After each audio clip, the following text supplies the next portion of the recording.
It's time for an open house. What the heck do you do? Well, there's some simple things that I ask all of my clients to do when it's time for their open house. 1, turn all the lights on. It's crazy. Open the blinds. Light makes everything look better.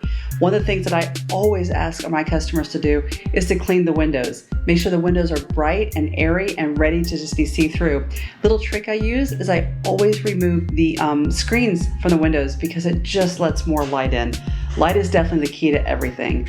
Then on top of that, we want to make sure that all the cabinet spaces are completely clean. So all the countertops, toothbrushes, shampoos, your mixer, all just put away just for the few hours of the open house.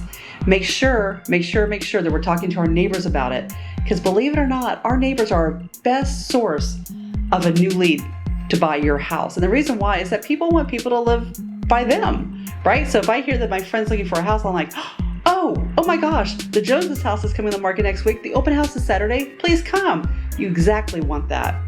Another thing is make sure you take all the cat litter or dog dishes and just place them in the garage or put them away underneath the sink somewhere. We don't want all that where people are seeing.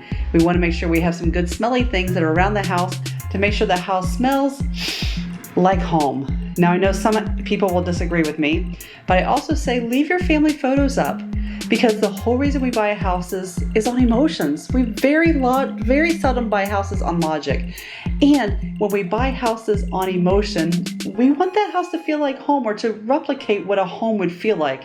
And family pictures definitely do that. The last thing is make sure you leave during the open house. You want to make sure that open house has the inviting environment of a real estate agent who is taking people on a tour of what could be potentially their next home.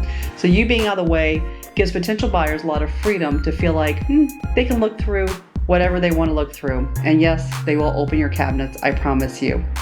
Well, that's The Scoop with Edna Wilson, your hometown realtor, as hometown as apple pie.